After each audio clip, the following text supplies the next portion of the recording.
तो आज हम डिस्कस करेंगे बीपीएससी 70 फर्स्ट का जो टेस्ट 1 था, जिसमें कल हम 60 तक डिस्कस किए थे। आज हम 61 से डिस्कस करेंगे। तो पहला क्वेश्चन है इसमें हम पहला क्वेश्चन देखते हैं कि भारतीय राष्ट्रीय आंदोलन के उदारवादी चरण में कांग्रेस का जनाधार सीमित था। अब भारतीय राष्ट्रीय का जो उदारवादी चरण था, लिबरल जो स्टेज था, वो था 1885 से, जब भारतीय राष्ट्रीय कांग्रेस की स्थापना हुई थी, वहां से लेकर के 1905 तक, और 1905 से लेकर 1919 तक उग्रवादी चरण कहा जाता है। तो इसमें क्या था, पहला सीमित है, सही है। और इसमें सीमित इसलिए था कि उन्होंने याचना करके अपना जो बात था, अपना प्रस्ताव रखते थे, इसलिए इसका जो आंसर होगा ये दोनों सही है। 62 में क्या है कि कौन सा उपागम प्रारंभिक राष्ट्रवादी उपागम के अंतर्गत शामिल नहीं किया जा सकता है। तो इसमें क्या है कि राष्ट्रवादी जो उपागम था उसमें संवैधानिक दायरे में रह करके काम करते थे, और भारत के पक्ष में जो है जनमत का निर्माण करना, भारतीयों को राजनीतिक शिक्षा देना, और जो है कि ब्रिटेन से जो भारत का जो राजनीतिक संबंध है उसको बनाए रखना चाहते थे, क्योंकि यहाँ के जो लीडर्स थे वो चाहते थे कि ब्रिटिश सरकार के जो चुनौती हैं उन्हें हम डायरेक्ट चुनौती नहीं दे सकते हैं। तो इसका आंसर क्या है, सी नंबर में है। समाप्त करना नहीं था, उन्हें बना करके रखना था उनसे। उसके बाद है नेक्स्ट है 63, कांग्रेस की स्थापना से जुड़ा प्रकाश संवाहक सिद्धांत या प्रकाश संवाहक सिद्धांत को कहा जाता है त्वरित जो चालक सिद्धांत है, जिनका जो प्रतिपादन था गोपाल कृष्ण गोखले ने दिए थे, और इसलिए जो है इसका आंसर बी है। किस वायसराय ने भारतीय राष्ट्रीय आंदोलन को राष्ट्रद्रोहियों की संज्ञा कह करके पुकारे थे? तो लॉर्ड डफरिन थे, और लॉर्ड डफरिन था 1884 से लेकर 1888 तक उनका कार्यकाल था। ठीक है। नेक्स्ट है भारतीय राष्ट्रीय कांग्रेस के प्रथम अधिवेशन जो बम्बई में हुए थे, उनकी अध्यक्षता बिमल चंद्र बनर्जी ने किए थे, और 76 प्रतिनिधि उस समय जो है भाग लिए थे। ठीक है। और उस समय जो सचिव थे वो यो ह्यूम थे।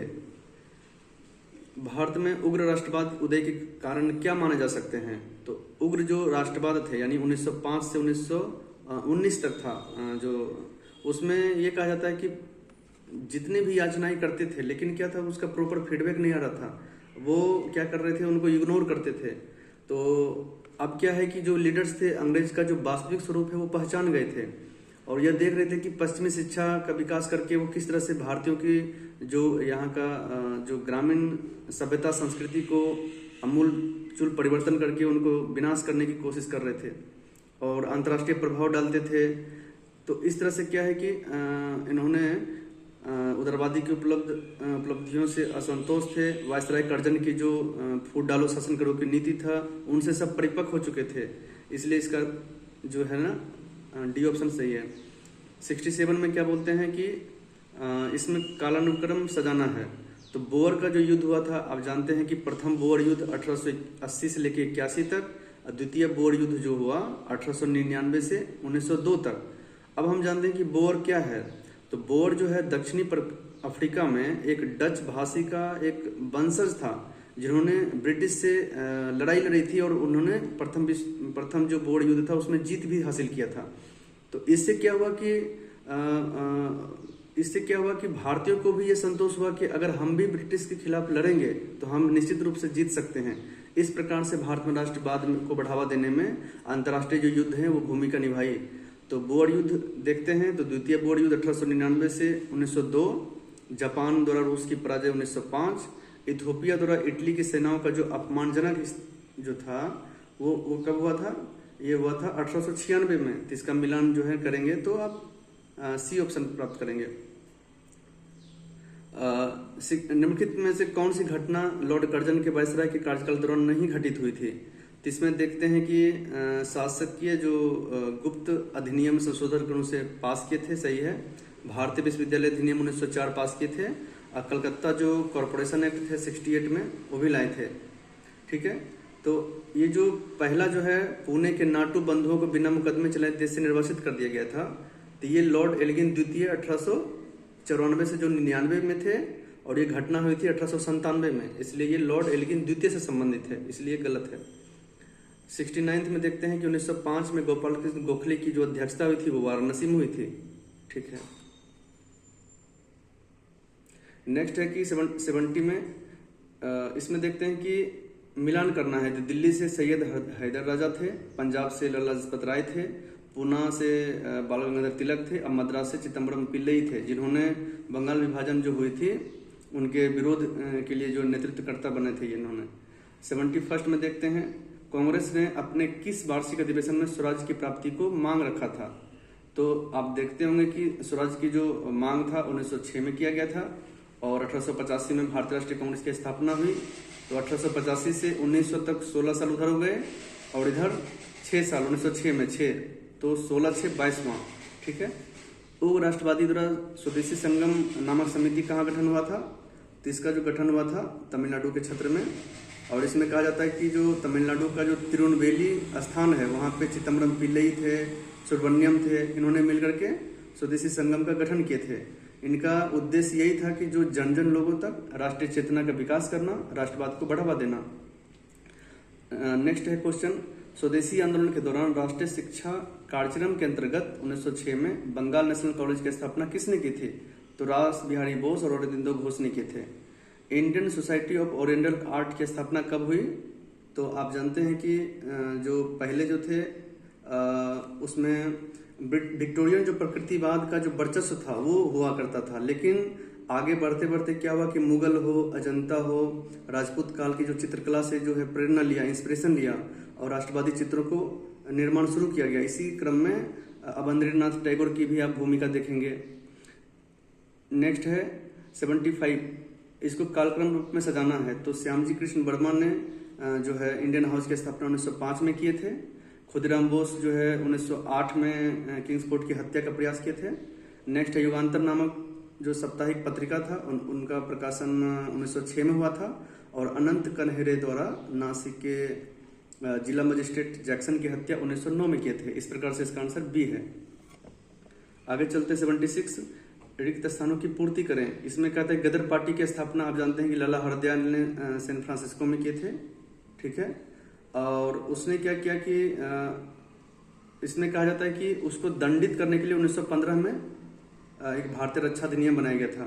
एक्चुअली गदर पार्टी की स्थापना का उद्देश्य क्या था कि सरकारी अधिकारी की हत्या करना, क्रांतिकारी साहित्य का प्रकाशन करना, और ब्रिटेन के जो सभी उपनिवेशक हैं उनको एक एक करके विद्रोह के लाना, जिससे कि इनका जो राष्ट्र विस्तार ताकत है उनको कमजोर करना। 77 में क्या है कि इसमें पूछ रहा है कि तथ्यात्मक रूप से सही है। तो आप जानते हैं कि 23 दिसंबर 1912 को लॉर्ड हार्डिंग के काफिले पर बम फेंका दिया गया था। सही बात है। इसमें यह जो है ना दिल्ली में घटना हुई थी, कलकत्ता गलत है। और इसमें रास बिहारी बोस और सचिन सन्याल ने किया था। सही है। और इसे दिल्ली षड्यंत्र केस के रूप में जाना जाता है। भारत माता नामक क्रांतिकारी पत्र का प्रकाशन किस क्रांतिकारी द्वारा किया गया था? तो यह किया गया था अजीत सिंह द्वारा। और अजीत सिंह ने एक लाहौर में अंजुमन ए मोहब्बियन ए वतन नामक क्रांतिकारी समिति का भी गठन किए थे। ऑल इंडिया होम रूल की स्थापना अगर अप्रैल में करेंगे तो बाल गंगाधर तिलक अप्रैल 1916 में, और सितंबर 1916 में एनी बेसेंट ने किए थे। और एनी बेसेंट का पूरे भारत में लगभग 200 ब्रांच थे। नेक्स्ट है 80 नंबर। 80 नंबर में कहता है कि इसमें आधार पर चयन कीजिए, सही उत्तर चयन कीजिए। तो ब्रिटिश सरकार ने 1911 में बंगाल विभाजन को रद्द किया था, क्योंकि वो जानते थे अगर रद्द नहीं किया गया तो यहाँ का जो राष्ट्रवादी ताकत है प्रस्फुटित होकर के ब्रिटिश सरकार पे भारी पड़ जाएंगे। इसलिए आतंकवाद उभरने का डर के कारण उन्होंने वापस ले लिया था। तो 80 का ए ऑप्शन सही है। 81 में क्या कहता है कि इसमें मिलान करना है, सत्य कथन को चूज करना है। तो भारत में यूरोपीय कंपनियों के आगमन के कारण यही था कि उस समय क्या हुआ था कि जो सड़क मार्ग अवरुद्ध हो गए थे। ठीक है। उसमें क्या था कि 1453 में तुर्क द्वारा रोमन साम्राज्य के जो कुस्तुनतुनिया का पतन हो गया था, जिससे सड़क मार्ग बंद होने से यूरोपियन जो थे जल मार्ग की खोज के लिए निकले। और उनका 3G प्रिंसिपल था। 3G का मतलब G मतलब गोल्ड, ग्लोरी, गॉड, यानी दुनिया में वर्चस्व स्थापित करने का होड़ मच गया था। और नेक्स्ट वो भी था कि भारतीय वस्तु का यूरोप में मांग। तो मांग में क्या था कि उसमें यहाँ से रेशमी, सूती वस्त्र, मसाले इत्यादि का वहाँ बहुत बड़ा मांग था। ठीक है। तो 81 का डी हो जाएगा। अब है कि जब वास्को डी गामा भारत पहुंचा उस समय दिल्ली के शासक कौन थे? सिकंदर लोदी थे, ये सही है। अंग्रेज आए थे तो उस समय अकबर थे। डच आए थे तो अकबर थे उस समय 1602 में। डेनिश जो 1616 में आए थे उस समय जहांगीर थे। और फ्रांसीसी की बात करें तो 1664 में उस समय भी अंग्रेज थे, औरंगजेब थे। 83 में क्या है कि 1717 में मुगल शासक फर्रुखसियर के अधिकार पत्र सम्मिलित नहीं था, तो कंपनी को अन्य यूरोपियों की कंपनी तुलना में मुगलों से व्यापार छूट दी गई थी। ये स्टेटमेंट गलत है। अब है कि कर्नाटक युद्ध, एंग्लो कर्नाटक युद्ध जो था वो ब्रिटिश और कर्नाटक के जो शासक थे उनके बीच हुआ था। और इसमें आप याद रखेंगे कि जो कर्नाटक युद्ध था उसमें आप प्रथम कर्नाटक युद्ध 1746 से 48, द्वितीय कर्नाटक युद्ध 1749 से लेकर 54 और तृतीय कर्नाटक युद्ध जिसको 1756 से लेकर 1763 यानी सप्तवर्षीय युद्ध भी कहा जाता है। तो इस तीनों युद्ध में जो संधि हुई थी एपापे के नाम से याद कीजिए। ए से एलासापेल, पा से पांडिचेरी और पे से पेरिस, यानी पहला कर्नाटक युद्ध एलासापेल की संधि, द्वितीय कर्नाटक युद्ध पांडिचेरी की संधि और तृतीय कर्नाटक युद्ध पेरिस की संधि। इस प्रकार से इसका जो 84th का आंसर है बी है। एक गलती से CD कलर हो गया, इसका आंसर क्या है? बी है। अब है 85 में क्या है? 85 में कहा जाता है कि बहादुर शाह जो जफर प्रथम थे, इनको बहादुर शाह जफर प्रथम को कहा जाता है साहिब बेखबर, जहांदार शाह को लंपट मूर्ख, रफी उद्दौला को शाहजहां द्वितीय और मोहम्मद शाह को रंगीला बादशाह कहा जाता है। 86 में क्या अंतिम रूप से जजिया किसने प्रतिबंधित किया? तो मोहम्मद शाह। 1800 इसका जो कार्यकाल था मोहम्मद शाह का ये 17 ये जो जजिया कर खत्म किए थे। जजिया का मतलब होता है कि गैर मुसलमान से जो धार्मिक टैक्स लिए जाते हैं, और जकात कर वो होते हैं जो मुसलमान अपने गरीब बंधुओं को जो अपने कुल संपत्ति का 2.5% दान करते हैं। ठीक है, तो इसमें क्या है, मोहम्मद शाह ने आप जानते हैं कि 1719 से लेकर 48 तक उनका कार्यकाल था, तो 1720 में जजिया कर को अंतिम रूप से उन्होंने खत्म कर दिया था, एवोल्यूशन किया था। अब है कि 87 में मिलान करना है, तो हैदराबाद के जो है हैदराबाद के शासक कौन थे? चिनकलिश खान थे, जैसे त्रावणकोर के मार्तंड वर्मा थे। बंगाल का अंतिम नवाब कौन थे? मुबारक उद दौला थे, 1770 से लेकर 1775 ईस्वी में। पटना हत्याकांड। अब देखिए पटना हत्याकांड क्या है कि पटना में जो क्या था कि उस समय जो मीर कासिम थे, मीर कासिम क्या हुआ था कि निर्वासित होकर के मुंगेर चले आए थे और इनका प्रभाव पटना तक था। लेकिन क्या हुआ था कि अंग्रेज एजेंट एलिस जो थे उस पर अधिकार करना चाहते थे। इसी की सूचना पा करके जो मीर कासिम थे उनकी हत्या कर दी, मीर एलिस की, और इसी एलिस की हत्याकांड के कारण इसे पटना हत्याकांड कहा जाता है। 90 नंबर में क्या है कि शिवाजी महाराज, छत्रपति शिवाजी महाराज, आप उनके बारे में भली भांति जानते होंगे। शिवाजी महाराज की जो जन्म हुआ था 1627 ईस्वी में शिवनेर जिला में हुआ था, पुणे में, और इनकी मृत्यु 1680 ईस्वी में हुआ था। ठीक है, और इन्होंने प्रथम सूरत जो विजय हुआ था 1664 में, और द्वितीय सूरत विजय 1670 में किया गया था। इसमें अफजल खान की हत्या 1659 है। फिर आप शाइस्ता खान की करेंगे तो शाइस्ता मतलब 3, तो 3 से 63 में, 1663 में। ठीक है, घेरे की नीति यानी रिंग ऑफ फेंस की नीति वारन हास्टिंग्स ने लाया था। 92 नंबर में आप देखते हैं, तो इसमें क्या है कि सैक संधि का अपनाने का राज्य देखना है। तो मैसूर जो किया था वो 1799 में, तंजौर किया है उसके पश्चात 1799 के एंड में, अवध है 1801 में, पेशवा 1802 में, और सिंधिया 1803 में, और गायकवाड़ जो है एंड में 1803 के। इस प्रकार से डी ऑप्शन है। अस्थायी बंदोबस्त में जमींदारों का हिस्सा कितना था? जमींदार का हिस्सा था, इसमें देखते हैं कि जमींदार जो है ना, इसमें हिस्सा होते थे उसका 1/11, और ब्रिटिश का हिस्सा होता था 10/11, और इसे सूर्यास्त कानून भी कहा जाता है। ठीक है, और अस्थायी बंदोबस्त का जो शुरुआत किया था कॉर्नवालिस ने किया था 1793 ईस्वी में। ठीक है, और महालवाड़ी जो है, महाल का मतलब होता है गांव, यानी कि जो टैक्स वसूलने की जिम्मेदारी गांव को होता था, और सारे किसान अपने गांव में मुखिया को जमा करते थे, और इसको लागू किया था हॉल्ट मैकेंजी और मार्टिन बर्ड ने। और इनका जो महालवाड़ी का जो कार्ड क्षेत्र था वो 30% था टोटल एरिया का, पंजाब, मध्य प्रदेश, पश्चिमी क्षेत्र में था। ठीक है, कृषि के कमर्शलाइजेशन के कारण क्या था, एक्चुअली क्या हुआ था उस समय कि 94 में ये हुआ था कि वाणिज्यिकरण का मतलब होता है कि ऐसा यूरोपीय को जिस चीज़ से प्रॉफिट होता था वो यहाँ के किसानों को उसके लिए विवश करते थे। जैसे कि उनको चाहिए था नील, चाहिए था कपास, चाहिए था चाय, चाहिए था। इस वजह से वो इस तरह से भूरा जो अपनाते थे कि अगर किसान वो चीज़ नहीं उपजाएंगे तो वो टैक्स जो है ना जमा नहीं कर पाएंगे। इसलिए मजबूरी में किसान उस जो है ना कृषि फसल खाद्य को छोड़ करके जो कमर्शियल कृषि है उसको विवश हो जाते थे।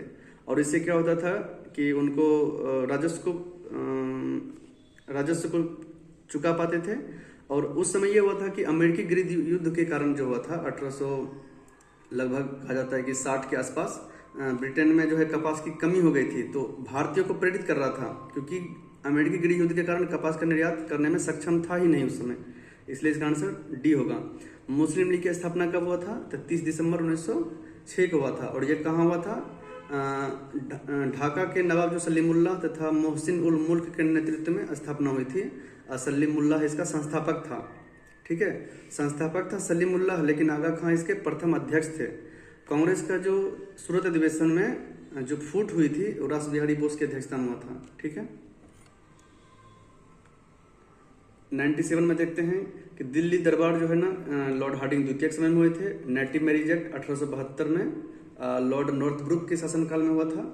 ठीक है, और इसमें कहा जाता है कि जो 14 वर्ष से कम उम्र की लड़की के विवाह पर रोक लगा दिया गया था। इंडियन लीग की स्थापना किसने किया था? शिशिर कुमार घोष ने। ठीक है, शिशिर कुमार घोष ने 1875 में इसकी स्थापना किए थे और उन्होंने अमृत बाजार पत्रिका के भी संपादक और स्वामी थे।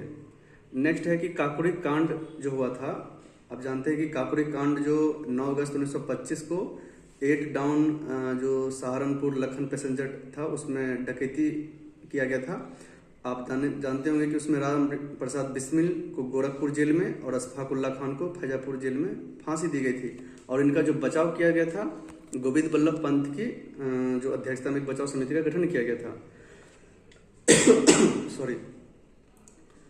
अब है कि पटना में सबसे पहले व्यापारी कोठी किसने स्थापन किया था? तो 1632 में डच ने किए थे। मुजफ्फरपुर जेल के कैदियों द्वारा लोटा विद्रोह 1856 में किए गए थे। एक्चुअली लोटा विद्रोह यह है कि पहले जो जेल में जो कैदी था ना उसको पीतल का लोटा दिया जाता था उनको, जो डेली यूज के लिए पानी पीने या जो भी हो। बट बाद में क्या कि कटौती करके उन सरकार ने मिट्टी का लोटा देने का निर्णय किया। इससे क्या हुआ कि विद्रोही भड़क गए और पुनः जो विद्रोह किया तब जाकर के पुनः 1856 में पीतल का लोटा दिया गया था। बिहार में 1857 की शुरुआत कहाँ से हुई थी? तो 12 जून 1857 को देवघर जिला के रोहिणी गांव में 32वीं इन्फेंट्री रेजिमेंट के सैनिक द्वारा हुआ था और इसमें लेफ्टिनेंट नॉर्मन लेस्ली और सर्जन डॉक्टर ग्रांट मारे गए थे। ठीक है, नेक्स्ट है कि निम्न से कौन सा अधिवेशन बिहार में नहीं हुआ था?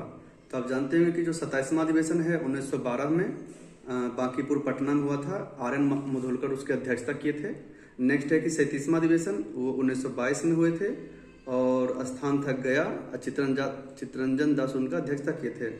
नेक्स्ट है कि 54th जो अधिवेशन हुआ था 1940 में वो झारखंड रामगढ़ में, चूंकि झारखंड उस समय बिहार से ही कनेक्टेड था और मौलाना अबुल कलाम आज़ाद ने उनकी अध्यक्षता किए थे। तो 104 का क्या है? 1, 2 और 4 सही है, सी गलत है। कांग्रेस के प्रथम अधिवेशन में बिहार में कोई भी प्रतिनिधि भाग नहीं लिए थे। अगर द्वितीय की बात कहें तो द्वितीय अधिवेशन में बिहार से 31 प्रतिनिधि भाग लिए थे, 31। बिहार स्टूडेंट कॉन्फ्रेंस की स्थापना बंगाल विभाजन के जो था उनके विरोध दर्शाने के लिए, विरोध को सशक्त बनाने के लिए बिहारी स्टूडेंट कॉन्फ्रेंस की स्थापना 1906 में हुआ था। अब है कि जो मुजफ्फरपुर जो बम कांड हुआ था 30 अप्रैल 1908 को, उसमें खुदराम बोस प्रफुल्ल चाकी ने जज किंग्सफोर्ड की हत्या का प्रयास किए थे। और उसमें कहा जाता है कि खुदराम बोस को मात्र 18 वर्ष की उम्र में 11 अगस्त 1908 को उसको फांसी दे दिया गया था। पटना में गोलघर का निर्माण, एक्चुअली देखते होंगे कि बिहार और बंगाल उड़ीसा में जब अकाल पड़े थे तो उससे सुनिश्चितता, उस अकाल से बाहर निकलने के लिए जांच अधिकारी उस समय थे जॉन सोर, उसने एक अन्नागार का निर्माण कराया। तो एक्चुअली जो पटना का गोलघर है वो एक अन्न भंडार के रूप में विकसित किया गया था, जिनका जो निर्माण किया गया वो ब्रिटिश इंजीनियर जॉन गास्टिन द्वारा 1784 में किया गया था। और अभी भी वो बिहार में विद्यमान है एक विरासत के रूप में। अब कहा जाता है बिहार में जनजातीय आंदोलन, तो पहाड़िया विद्रोह आप देखे होंगे 1778 में राजमहल क्षेत्र में राजा जगन्नाथ ने किए थे। उसके बाद हो विद्रोह 1820-21 में सिंहभूम झारखंड में। संथाल विद्रोह जो सिद्धू कान्हू चांद भैरव 1855-56 में किए थे। और सरदारी विद्रोह जो हुए थे वो छोटा नागपुर सिंहभूम में हुए थे। ठीक है। वीर कुंवर सिंह ने आखिरी युद्ध किस कैप्टन से लड़ी थी? तो वीर कुंवर सिंह ने आखिरी युद्ध कैप्टन ली ग्रांड के से लड़े थे और उन्होंने जगदीशपुर को मुक्त कराने के लिए कैप्टन ली ग्रांड के नेतृत्व में जो भी ब्रिटिश सेना आया था उसको बुरी तरह से पराजित करके भगाए थे उनको। विवाद से विश्वास ये टैक्सेशन सिस्टम से संबंधित है और central board of direct taxes CBDT के द्वारा ये प्रारंभ किया गया और यह विवाद को सुलझाने में, इसलिए केवल दो सही है। तमु लोसार महोत्सव कहाँ मनाया जाता है? तो ये तमु लोसार महोत्सव जो है ना नेपाल में मनाया जाते हैं। ठीक है। और यह लगभग 15 तारीख को मनाया जाता है जो दिसंबर या जनवरी में पड़ता है। यह नया वर्ष के रूप में मनाते हैं नेपाल के लोग। प्रवासी भारतीय दिवस जो 18वें प्रवासी भारतीय दिवस हुए थे वो उनका जो यहाँ पे हुए थे 18वें प्रवासी भारतीय दिवस जनवरी के मंथ में 2025 में भुवनेश्वर में आयोजित हुआ था। और इसमें त्रिनाद और टोबैगो के राष्ट्रपति जो थे क्रिस्टिन कार्ला ये वर्चुअली संबोधित किए थे। तो इसका थीम था विकसित भारत में प्रवासी समुदाय का योगदान। शहीद माधव सिंह खर्चा योजना उड़ीसा से संबंधित है जिसमें SC का जो SC के छात्र हैं उनको आगे बढ़ाने के लिए 5,000 रुपये वित्तीय सहायता दिया जाएगा। नाग क्या है? नाग एक fire to forget anti guided missile tank system है और यह DRDO द्वारा बनाया गया है। इसमें पूछ रहा है असत्य कौन सा है? इसमें कोई भी असत्य नहीं है, दोनों सही है। PM सूरज घर योजना क्या है? तो PM सूरज घर योजना जो थे यह लगभग आए थे 15 फरवरी 2024 को और यह था कि इसमें नवीकरणीय रिन्यूएबल एनर्जी को बढ़ावा देना है और इसका जो एफिशिएंसी है, पहुंच है, इसको बढ़ावा देना है ताकि जीवाश्म ईंधन की निर्भरता को कम किया जा सके। इससे 1 करोड़ घरों को मुफ्त बिजली उपलब्ध कराना था और 300 यूनिट और 1 करोड़ घरों को। ठीक है। तो इसमें 116 का C सही है। नेक्स्ट है कि भारत की डिजिटल अर्थव्यवस्था को आकलन और इसमें मैती करते हैं मिनिस्ट्री ऑफ इलेक्ट्रॉनिक्स टेक्नोलॉजी जो मिनिस्टर्स हैं। राष्ट्रीय जनजातीय सम्मेलन 2025 के क्या असत्य है? तो इसमें देखेंगे कि जो अनुसंधान के लिए उड़ीसा को जनजातीय ब्लॉक के रूप में अपनाया गया है, ना कि मध्य प्रदेश को। भारत के यूरोड्रोम कार्यक्रम में पर्यवेक्षक राष्ट्र के रूप में शामिल हुआ है। जापान के बाद भारत ने शामिल हुआ है और इसमें 4 देश पहले शामिल थे जिन्होंने इसको स्थापना की है, जिसमें है कि फ्रांस है, इटली है, जर्मनी है और स्पेन है। ठीक है। अब है कि एरोस्पेस रक्षा इकाई रोजगार प्रोत्साहन नीति यूपी ने लाया है। अब है मिलान करते हैं 121 नंबर में मिलान करने के लिए आया है। तो उसमें देखते हैं कि हम जो गुणवत्तापूर्ण शिक्षा सुनिश्चित किया जाए उसके लिए गुणोत्सव लाया गया है। गुणोत्सव जो है कौन लाए हैं? असम सरकार ने। गान नगाई जो कार्यक्रम है, गान नगाई लाए हैं ये फसल जो उपरांत जो उत्सव होता है। तो इसका B का जो हो जाएगा 1 नंबर मणिपुर। तो इस प्रकार से हम मिलान करेंगे तो B ऑप्शन सही है। भारत के पहले जैविक मत्स्य पालन क्लस्टर जो है ये इसमें क्या हुआ था कि जो केंद्रीय पशुपालन मिनिस्टर हैं राजीव रंजन सिंह उन्होंने इनका किया है और यह पहल टिकाऊ हो, एंटीबायोटिक मुक्त, रसायन युक्त, कीटनाशक मुक्त मछली पालन को बढ़ावा देने से संबंधित है। 123 में क्या है? मुख्य अतिथि कौन थे? तो इंडोनेशिया के राष्ट्रपति प्रबोवो सुबंतो थे।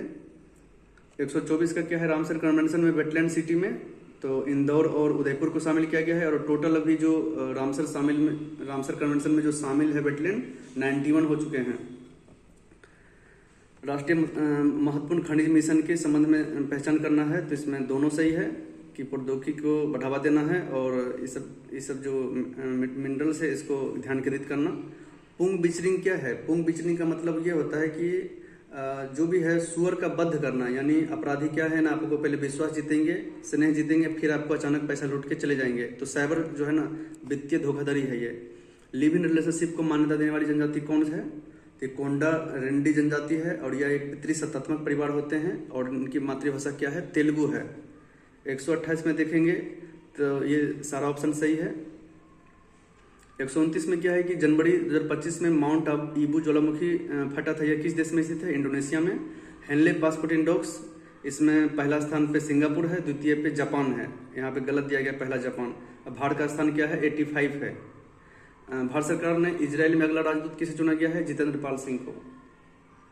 नेक्स्ट है कि विश्व हिंदी दिवस विश्व हिंदी दिवस जो है ना 10 जनवरी को मनाते हैं हम लोग, ठीक है।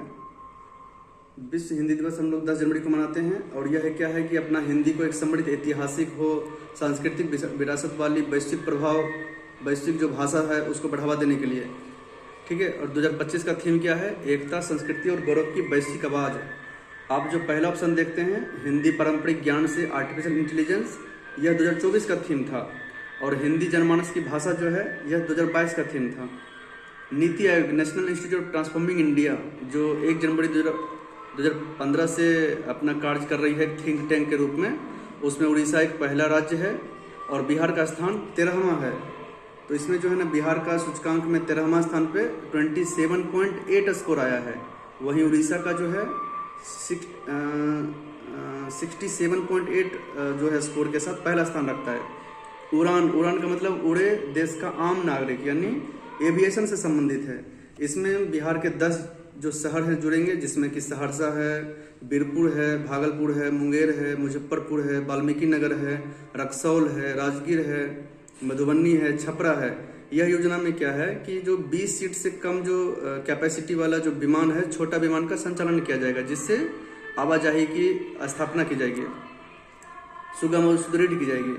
बिहार इकोनॉमिक सर्वे के रेस्पेक्ट में आप देखते हैं तो बिहार का जो खाद्य प्रसंस्करण उद्योग के कारण तीनों सेक्टरों में आगे बढ़ा है, जिसमें सबसे ज़्यादा वृद्धि 3rd सेक्टर में देखा गया है, ठीक है। इसमें देखेंगे कि तो पहला सेक्टर से उसमें 5.68%, सेकेंड में 8.21%, थर्ड में 10.76%। 137 में देखते हैं कि बिहार सरकार द्वारा पटना 3.5 घंटे योजना, यह क्या है कि पटना के यानी कि बिहार के किसी भी कोने से राजधानी पटना तक आप 3.5 घंटे में आ सकते हैं। यह 2027 तक का लक्ष्य रखा गया, जिसमें कि बिहार सरकार अपना जो है जितने भी इंफ्रास्ट्रक्चर डेवलपमेंट है, सड़क है, रेल मार्ग है, राजमार्ग है, इसका विकास करेंगे। और अभी जो है 5 घंटे का लक्ष्य जो है ना, अभी 5 घंटे बिहार में जो है कहीं से भी आप 5 घंटे पहुंच सकते हैं, यह इस वर्ष तक पूरा हो जाएगी। और बिहार को जो है उच्च पथ का घनत्व में राष्ट्रीय औसत से कम है और इस चीज़ को प्राप्त करने में 13,000 किलोमीटर नेशनल हाईवे होना जरूरी है। U-DICE यह शिक्षा मंत्रालय द्वारा लॉन्च किया गया है। कामाख्या देवी मंदिर परिषद होने के कारण मेलों को राजकीय दर्जा देने की घोषणा बिहार सरकार की किया गया है, उसमें पूर्णिया में किया गया है। जनवरी 2025 में बिहार सरकार ने कितने नए औद्योगिक क्षेत्र घोषित करेंगे? तो टोटल 7 करेंगे, जिससे कि इंफ्रास्ट्रक्चर को बढ़ावा हो और आवाजाही की कम हो, लॉजिस्टिक सप्लाई की लागत कम हो और यहाँ इन्वेस्टर्स एक उचित इंफ्रास्ट्रक्चर डेवलपमेंट होने से अत्यधिक निवेश करें। धन्यवाद। नेक्स्ट वीडियो में मिलते हैं।